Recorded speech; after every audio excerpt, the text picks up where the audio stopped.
A gente está muito feliz de receber você, Aline. Por favor, se apresente aí para a nossa galera do Sagrado das Coisas. Quem é a Aline Borges? Meu nome é Aline Borges, eu sou atriz, tenho 45 anos, sou carioca, nasci em Parada de Lucas, sou uma mulher que estou me entendendo como mulher negra, estou na reconstrução da minha identidade. Como artista, eu comecei a escrever as minhas narrativas. Nunca me dei essa oportunidade de escrever, porque a gente é ensinado a não acreditar nos nossos dons, né? Eu sou atriz, eu me entendo atriz desde sempre. Então, a gente acha que a gente só pode ser uma coisa, né? E quando a gente começa a despertar para todos os nossos dons, me veio a escrita, e eu também posso dizer hoje que eu sou uma escritora. Eu estou escrevendo as minhas narrativas e, em breve, eu colocarei para o mundo.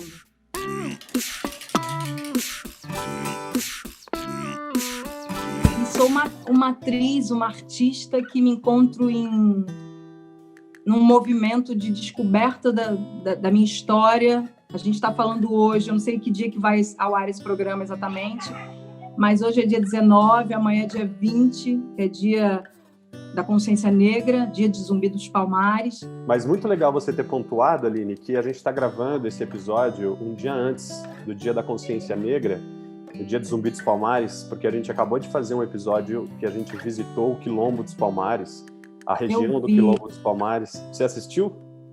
Assisti. Importantíssimo que vocês fizeram. Eu queria estar no lugar onde vocês estavam. Quando você me falou que vocês iam fazer um episódio desses lá, visitando, ou visitaram, quando você me falou quando eu fui pelo WhatsApp, eu me arrependi na hora. Eu falei, cara, que foda.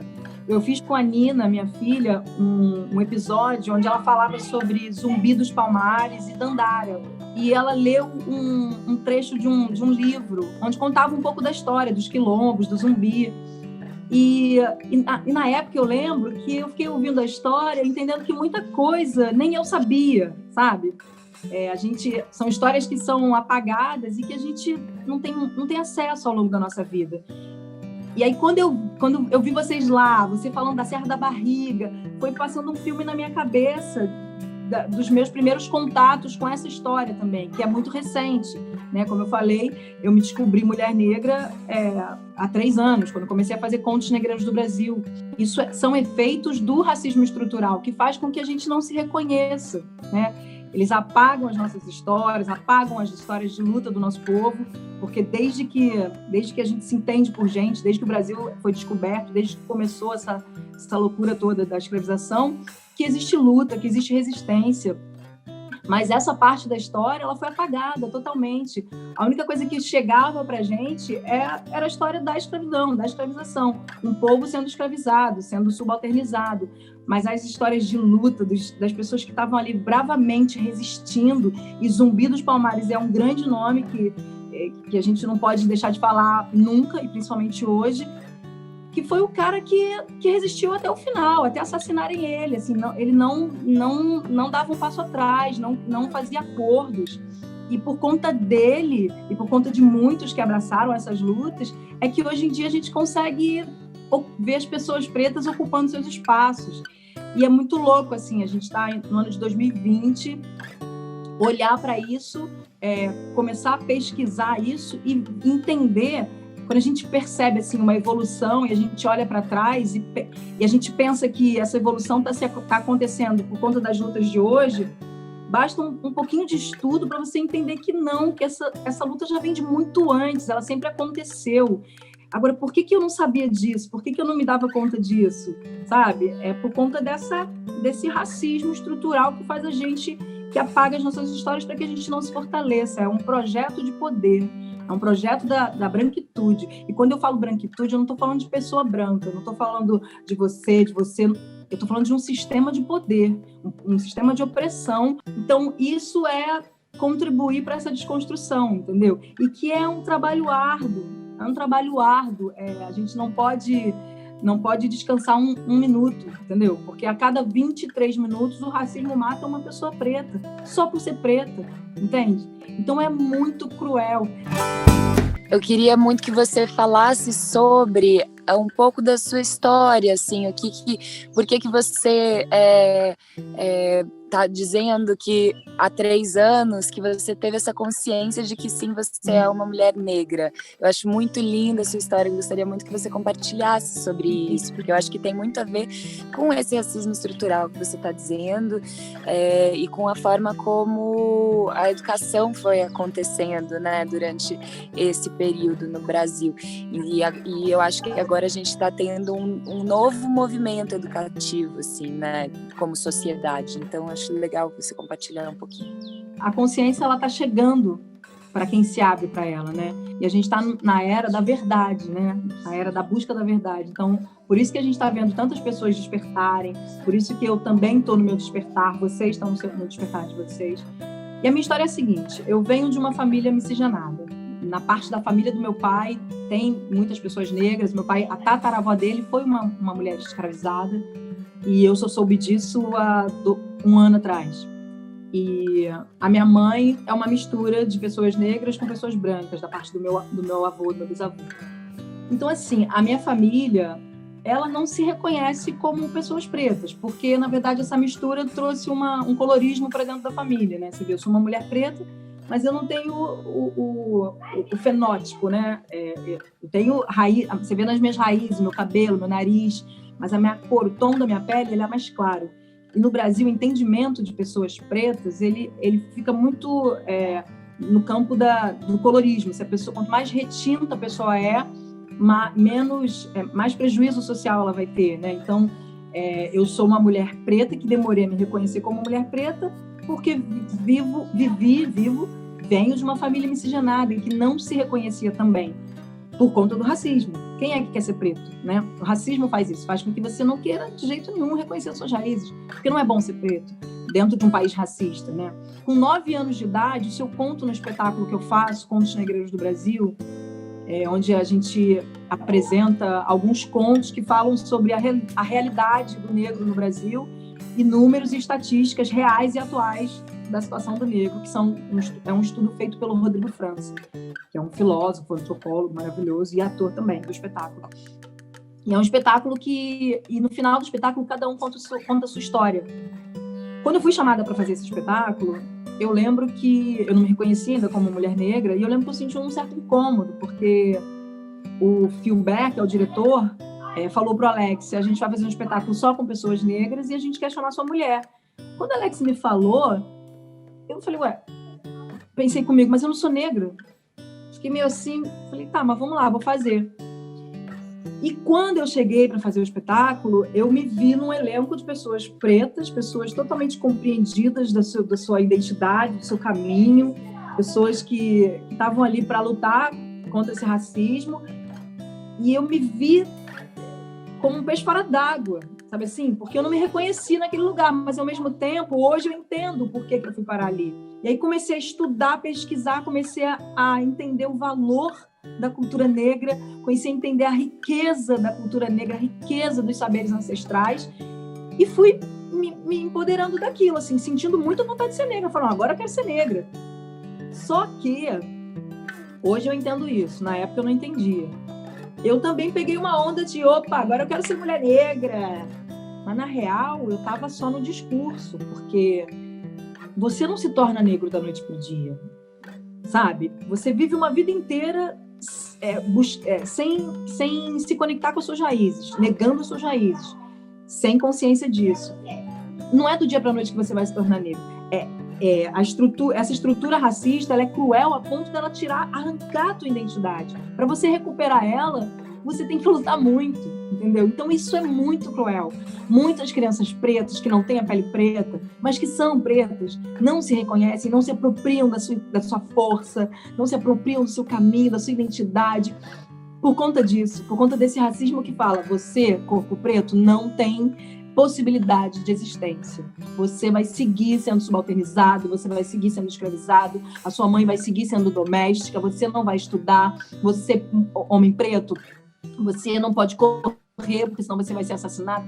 Então, assim, me dói por conta de tudo isso, porque a minha pele não é tão retinta, então eu não sofri nem a terça parte do que uma mulher preta retinta sofre.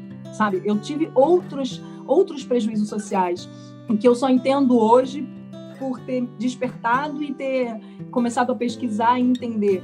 Porque assim, eu tenho 25 anos de carreira. Se eu olhar para toda a minha trajetória, desde que eu comecei, hoje eu entendo o prejuízo social que eu sofri por ser mulher negra, sabe? Porque assim, desde que eu comecei a trabalhar na TV Globo fazendo linha direta. E os personagens que me chamavam para fazer era da mulher que era estuprada, era da mulher que era empregada. Depois eu fui fazer a primeira novela, fiz uma copeira, empregada, doméstica. Depois eu fui fazer minha outra novela, mais uma empregada. Depois eu fui fazer uma série na Record, fui fazer uma traficante. Então eram esses papéis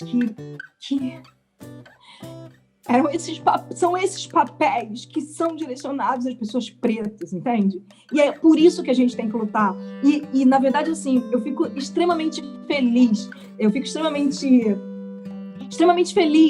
honrada de olhar e entender que a história, que a luta das pessoas que vieram antes de mim, ela faz efeito. Embora a gente ainda tenha que caminhar muito, ligar a televisão hoje e ver essa série que a Globo está fazendo, Falas Negras, ver mulheres negras protagonizando na política, se candidatando, o número de candidatas pretas que a gente viu se elegendo agora nessa candidatura municipal, nessas eleições municipais, todo esse processo de emancipação, ver esse povo conquistando espaço, isso é de fazer a gente chorar rios e rios e rios de felicidade, de gratidão, de entender que a gente precisa lutar dia após dia.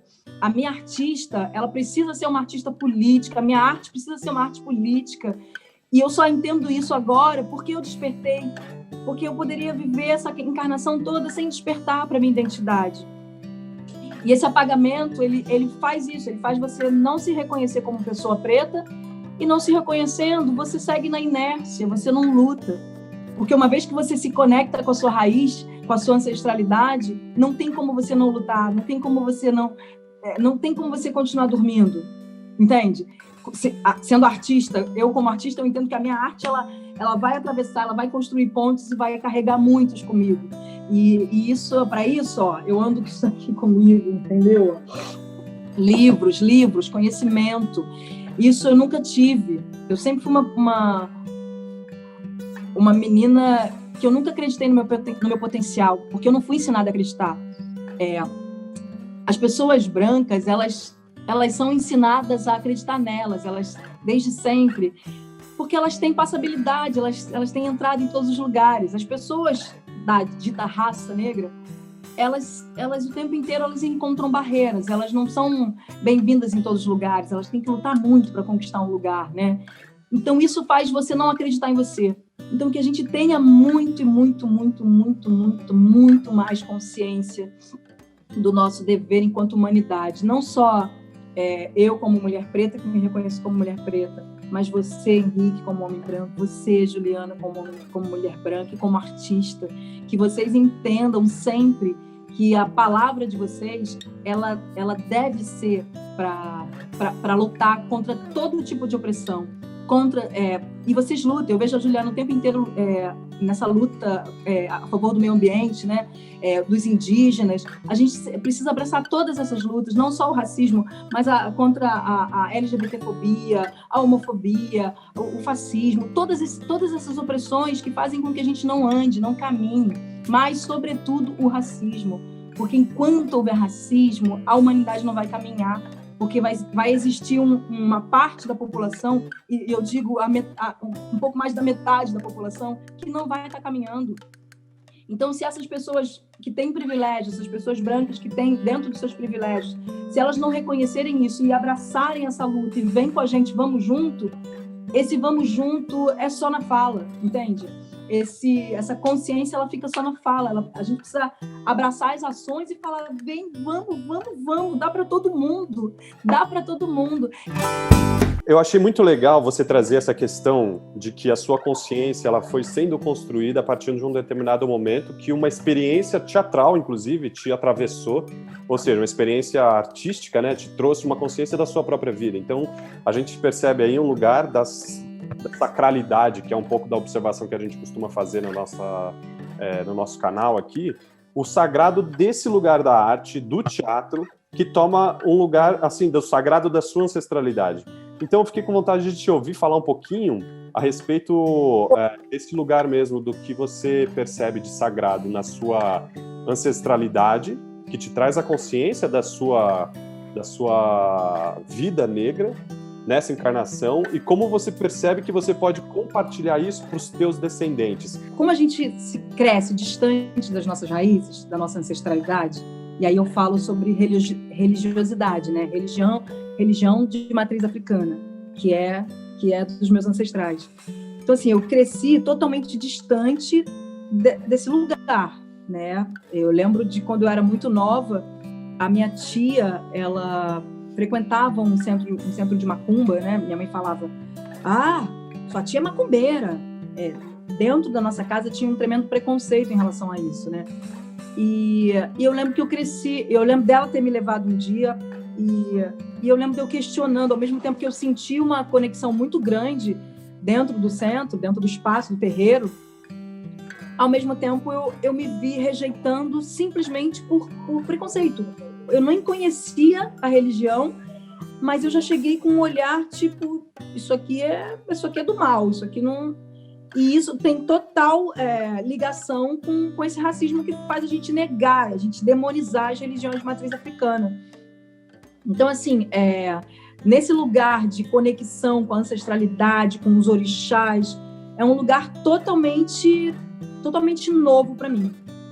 Mas que eu vejo a minha filha, por exemplo, como eu comecei a pesquisar, comecei a trazer para dentro de casa as referências de mulheres, de mulheres que cantam músicas com as letras sobre a história africana, sobre os orixás, sobre a história dos orixás. Eu comecei a trazer e eu vejo a Nina, que tem 9 anos de idade, totalmente conectada, dizendo que é filha de Iemanjá, sabe? Entendendo que o vento é de Iansã. Então, assim, é um lugar que me foi negado, mas eu olho para minha filha de 9 anos e eu já vejo nela uma conexão fina, que está além do meu entendimento, sabe? Mas que talvez exista simplesmente por ela não ver à volta dela uma negação a isso, entendeu?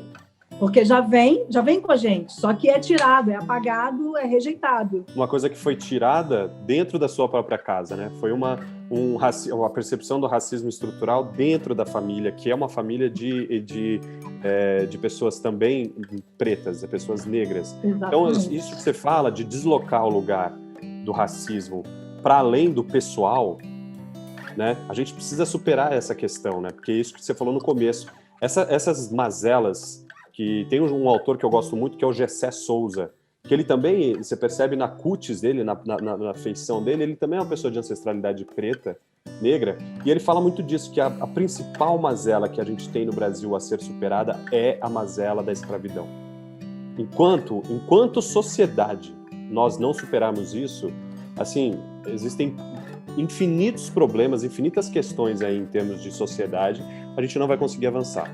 Porque existe uma herança aí de comportamentos, de entendimentos que é trazida assim no microcosmo de dentro das famílias, que inclusive as famílias pretas reproduzem esses valores. Então isso tudo que você está trazendo, eu te agradeço muito por você trazer com tanta clareza, também é um termo que a gente está revendo, né? Com tanta perspicácia. Repensando, né? A gente vai repensando mesmo, porque a gente também foi criado, todos nós fomos criados dentro de padrões educacionais aí, né? Que reproduzem nas menores coisas esses preconceitos. Né? E a gente não pode ficar culpabilizando, no meu entendimento, sair culpabilizando a família, os pais, porque é uma coisa que é de superar um padrão cultural da nossa sociedade. Quando a gente tem consciência, a gente começa a educar os que estão vindo com um olhar diferente. De outra maneira, e assim, a Nina, minha filha, ela tem 9 anos. E eu percebo nitidamente a transformação dela também, porque quando ela tinha 5, 6 anos, a referência dela de beleza, de sucesso, de poder, eram as mulheres brancas, as princesas da Disney. As Barbies. Ela queria ter... Ela não gostava desse cabelo. Ela queria ter o cabelo liso, sabe? Ela queria ter o olho verde da prima. Ela tem uma prima que é loira de olho verde. E era o ideal de beleza dela, entendeu? Então, assim, hoje, você para conversar com a Nina a cabecinha dela é lá na frente. Ela entende o poder, a potência das pessoas negras, da população negra, da riqueza da história das pessoas negras. Isso vem muito do seu lugar de educadora enquanto mãe, né? Porque a educação começa dentro de casa. Da minha descoberta. Da sua descoberta que ela transborda para sua família, para os seus descendentes, né? Então, exatamente. Isso é da educação, essa transformação vem por causa da educação também. Se a gente não conferir o olhar para a educação, que é um olhar necessário aí, de atenção para os processos de educação, a gente vai estar remando contra a maré. Todas as lutas estão muito próximas e eu acho que nesse lugar o movimento que está acontecendo maior, que é um movimento racial, é um movimento das mulheres, é um movimento LGBTQ+, são os movimentos de uma chamada, eu não sei porquê, quem é que falou isso, que são as minorias, porque não são minorias, elas são a maioria, mas com menor representatividade em órgãos que são os representantes. É só isso. Porque a gente tem, né? A gente é a maioria. E o que está acontecendo, que eu acho que é a coisa mais linda de tudo isso, é um empoderamento pessoal, que é para além, tipo, até inclusive dos homens mesmo, entende? Que é um lugar de você perceber e reconhecer você como pessoa e quais são os seus valores, os seus dons, a sua história, a sua vida e qual é o poder que tem isso para você, para os seus, para sua família, para sua vida e valorizar isso mesmo, você como pessoa. Oi, Nina!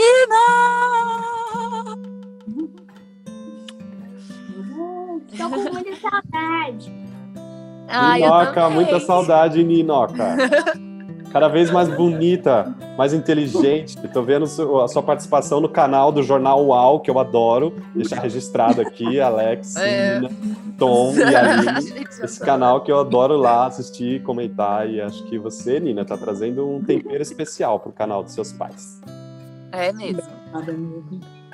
Mas aí, só para complementar o que eu estava falando, é que eu acho que o lindo é a gente saber reconhecer, valorizar as diferenças, todas elas, sabe? Valorizar a cultura negra tem, assim, uma alegria, uma pluralidade cultural, né? Eu acho tão linda a ancestralidade, a religiosidade desse povo que vem da África, né? Então, assim, eu acho que o lindo mesmo é que a gente se reconhecer como raça humana. Eu falei isso lá no episódio de Palmares e volto a falar, porque eu acho que nesse momento a raça humana está se valorizando como raça completa, entende? A gente está sabendo se perceber e valorizar a história pessoal de cada um e diminuir o nível de comparação, porque eu acho que essa cultura que a gente vem patriarcal, imperial, assim, né? Eu acho que hoje em dia a gente está trazendo um outro lugar, que é valorizar a sua história, saber de onde que você é e também valorizar as pessoas que estão à sua volta. Porque quando estão todas as pessoas felizes, é muito melhor de trabalhar, de viver, de confraternizar. É tudo muito mais agradável, é muito mais gostoso, né? Então a gente quer que as pessoas sejam cada vez mais felizes. Para mim, isso é muito sagrado. Esse momento de cura e de resgate da minha identidade é isso. Falar sobre, é a primeira vez que eu estou falando sobre isso com alguém, assim, como eu falei, desde que começou a pandemia e a série de lives, todo mundo fazendo live, eu recebi muitos convites para falar sobre racismo e eu falava, não quero, porque não é um lugar que eu domino, entendeu? Eu estou me encontrando, estou no reconhecimento da minha identidade, eu não sou, e realmente não sou mesmo. Não sou a pessoa que vai saber falar sobre...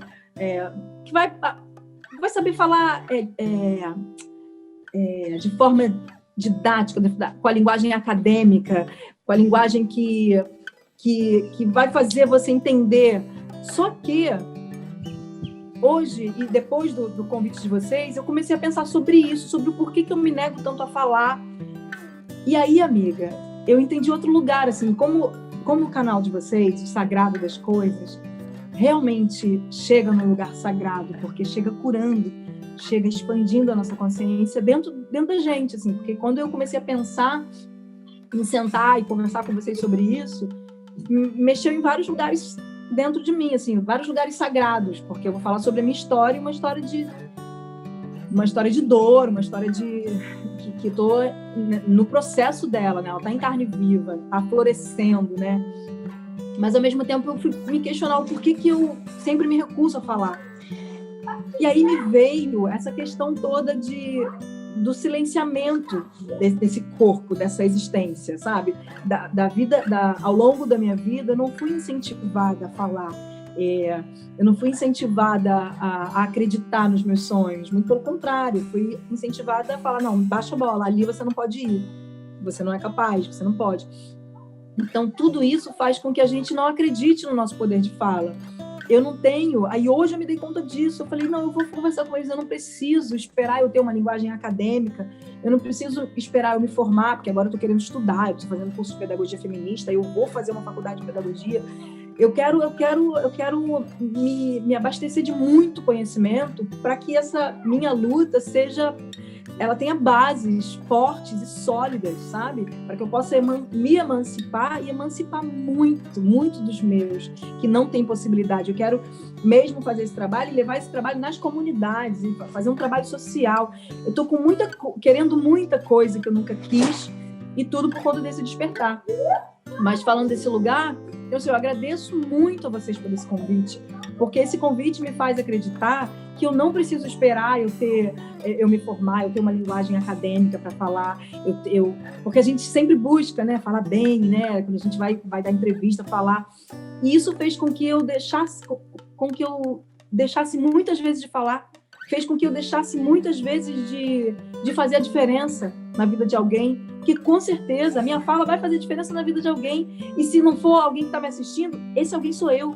Então, esse espaço de vocês hoje, para mim, que antecede o Dia da Consciência Negra, é um lugar de muita emoção, que eu tenho que ficar me controlando o tempo inteiro para conseguir falar. Linda. Para não me emocionar. Às vezes, quando a gente se emociona muito, a gente perde a possibilidade de falar coisas incríveis. Não, você está falando coisas incríveis e se emocionando, então você própria já contradisse o que você acabou de dizer.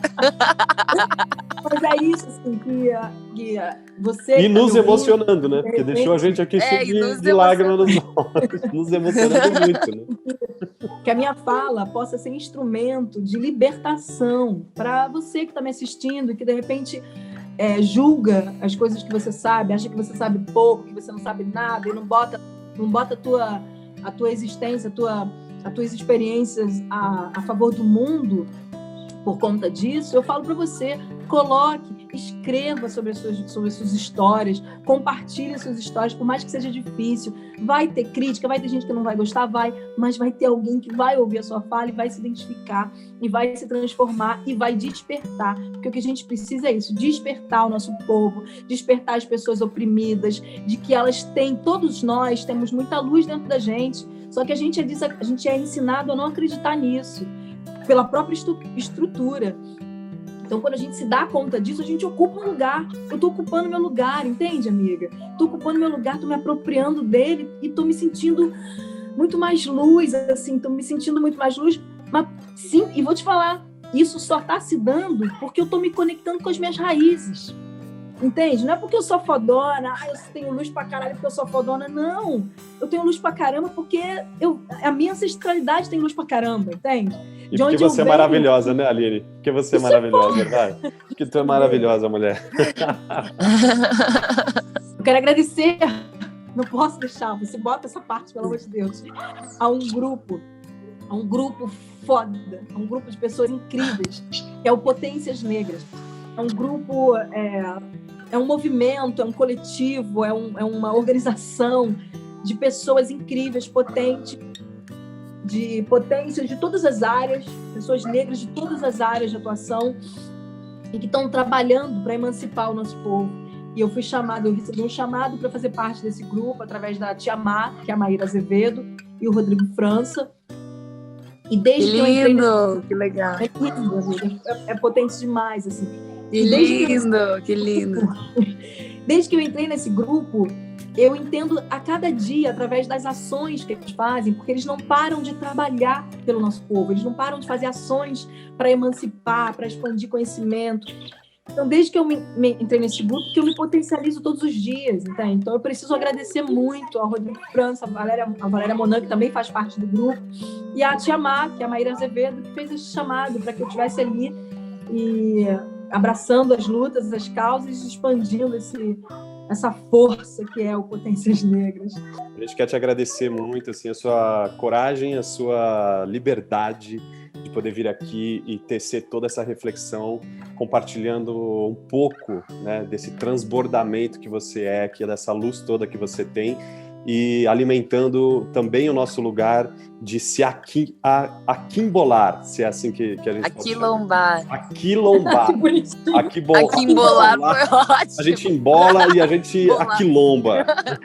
Aquimbolar, eu vou embora. A gente vai embolando e vai aquilombando, e aí a gente vai virando cada vez mais essa grande família mesmo, de todas as cores, de todos os credos. Essa palavra, aquilombar, ela tem um significado muito grande. As pessoas, muita gente não sabe, não conhece essa palavra. E aquilombamento, já que a gente está falando aí no dia que antecede o dia de Zumbi, vem disso, né? Do quilombo. E Zumbi foi esse grande líder que criou, que fortaleceu esse quilombo, que é essa organização onde esses negros escravizados fugiam, se recolhiam para fugir da escravização. Então, é um lugar de resistência. Se aquilombar é resistir. Então, vamos nos aquilombar para a gente resistir a todo tipo de opressão. É isso, é sobre isso, entende? Aline, muito obrigada por aceitar esse convite. Foi muito incrível ouvir toda a sua fala, toda a sua reflexão, toda a sua história. Valorizar isso, valorizar todas essas pessoas nas quais você está se inspirando e compartilhando com a gente, porque eu estou adorando cada vez mais ouvir o que você tem a dizer. E essas pessoas também, né? Todas essas maravilhosas pessoas pretas, negras que você trouxe para cá, para esse debate. E viva Zumbi! Axé, meu Axé. irmão. Obrigada. Nos falamos. Axé. Beijos. Axé. Quantos pensadores e autores negros vocês conhecem? Quantos pensadores e autores negros vocês já leram? Quantas vezes vocês foram atendidos por médicos pretos? Quantas vezes você foi numa consulta de terapia com uma terapeuta negra? Quantas vezes você viu na televisão pessoas pretas protagonizando um comercial de margarina?